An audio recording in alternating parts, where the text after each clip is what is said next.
Olá pessoal, sejam bem-vindos ao canal. Bom, e hoje a gente tem um assunto muito interessante para conversar, que é procedimento de embarque e documentação. Gente, eu sei que a gente sempre quer deixar para a última hora para ir para o aeroporto, né? Chegar ali no último minuto. E a gente fica sem entender por que a companhia aérea exige uma certa antecedência e muitas vezes elas atrasam, né? E eu vou tentar te explicar, com a minha experiência, né, que eu trabalhei em aeroporto, eu vou tentar te explicar aqui de uma forma bem tranquila e fácil o porquê disso e também, sabe quando você abre o site da companhia e tem toda aquela relação de documentos e que a gente tem um monte de dúvida para embarque de criança e tudo? Aqui eu vou tentar te explicar de uma maneira muito tranquila, então esse vídeo vai ser bem legal e assim, guarda esse vídeo e encaminha também para quem você conhece aí que vai embarcar nos próximos dias, que eu tenho certeza que vai ser muito útil.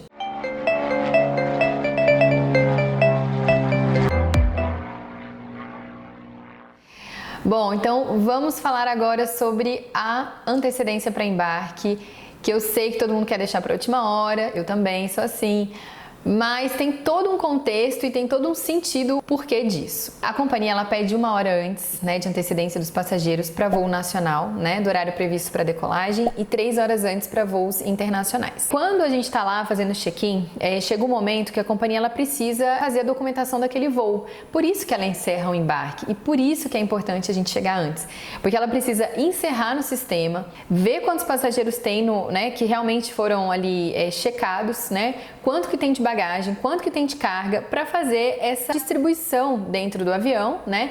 E fazer a documentação do voo.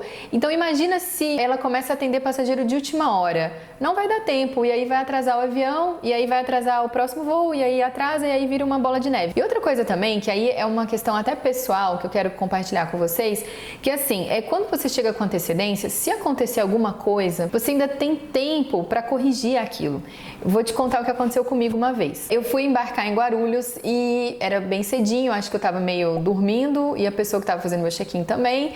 E aí ela simplesmente colocou minha mala na esteira e minha mala foi embora, sem etiqueta nem nada. Quando eu cheguei na sala de embarque, né, era um voo internacional, já tinha passado Polícia Federal e tudo, eu vi que eu tava sem etiqueta da mala. E aí eu fui no pessoal, né, da companhia aérea e perguntei: tem alguma mala despachada no meu nome? Não tem nada. Eu falei, meu Deus, minha mala foi embora sem etiqueta e enfim. E aí eu tinha tempo hábil para voltar e aí eu fui na pessoa que eu fiz o check-in e aí ele viu, né, que ele tinha feito. Como a minha mala tinha aquela etiqueta, né, que eu sempre coloco a etiqueta com o meu nome, então eles tinham visto qual voo eu tava e etiquetaram corretamente. Mas imagina se eu não tivesse tido tempo, né? Eu teria com certeza embarcado e aí poderia ou não dar certo. Tá vendo tanto que é importante a antecedência? Porque dá para corrigir esses errinhos. Então assim, ó, nacional 1 hora antes, internacional 3 horas antes. E no nacional, gente, 40 minutos antes do voo, eles encerram o atendimento. Aí não tem o que fazer mesmo.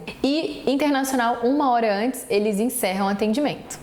Vamos conversar sobre os documentos que você precisa levar para voo nacional, tá, gente? Isso nacional. Então assim, ó, RG original em bom estado, né, que dê para te identificar na foto. CNH também, né, a carteira de motorista, também original, válida. Também carteira de trabalho, vale também para levar. Então, um desses documentos, né? Pela minha vivência, eu percebo que assim, o RG ele precisa estar em bom estado. Então, mesmo que você tenha emitido há 2 anos atrás, mas se o seu RG estiver assim bem ruim, eles podem negar também o seu embarque, que fica aparecendo ali que teve alguma modificação no documento. Bom, e agora, gente, atenção aos casados, quando tem alteração de nome, isso é muito importante. Muitas vezes, quando, por exemplo, aqui na agência eu vou emitir o bilhete, eu peço, né, o nome pro passageiro e eles me passam o nome de casado ou o nome de solteiro, né?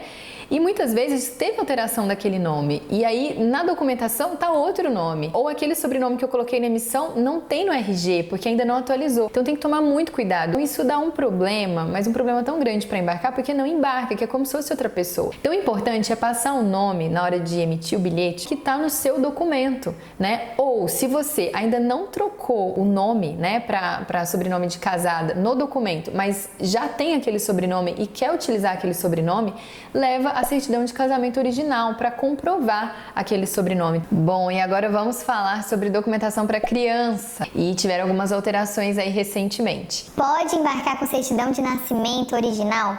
Gente, pode até 11 anos, tá? A criança tem que ter até 11 anos. Fez 12 anos, certidão de nascimento original não vale mais. Crianças a partir de 12 anos precisam do RG para embarcar. RG ou passaporte, mas assim, certidão de nascimento só vale como documentação complementar. Muita atenção àquele RG com a foto de bebê, né, de muito tempo atrás, porque às vezes não identifica mais a criança e o aeroporto pode barrar aquele embarque, né? Porque ele vai olhar e falar, bom, não estou identificando aquela criança e isso é uma coisa muito séria, né? Embarque de criança é bem sério. Ah, mas Cíntia, e como é que faz se eu quero embarcar a criança acompanhada de um parente até 3º grau? Dá para embarcar, gente? Com certeza, tá? Dá sim. Então, tios, irmãos maiores de 18, desde que comprovada a documentação. Então, por exemplo, se a criança for embarcar com RG, com o avô, não dá para comprovar, né? Então tem que levar o RG, a certidão de nascimento, aí na certidão de nascimento tem o nome dos avós. Sempre certifica que tá batendo e tá comprovando. Ah, Cíntia, mas assim, se a criança vai embarcar e não tá acompanhada de um parente de 3º grau, como que eu faço? Gente, é tranquilo, mas aí precisa de uma autorização extra, tá? De um dos pais. Isso para embarque nacional é abaixo de 16 anos. Gente, agora uma pergunta que me fazem muito, que é assim: ah, Cíntia, posso embarcar com CPF? Gente, não embarca com CPF de jeito nenhum, porque não tem foto, não é um documento que te identifica, tá? Então assim, sem CPF para embarcar não vale. Bom, pessoal, eu tentei falar um pouquinho sobre a documentação exigida hoje em dia, o que é feito hoje, mas isso muda sempre. Então, assim, vai embarcar, se certifica se ainda está da mesma forma, chega sempre com antecedência, até uma antecedência maior do que eles pedem, né? Peca sempre pelo excesso e não pela falta. É melhor do que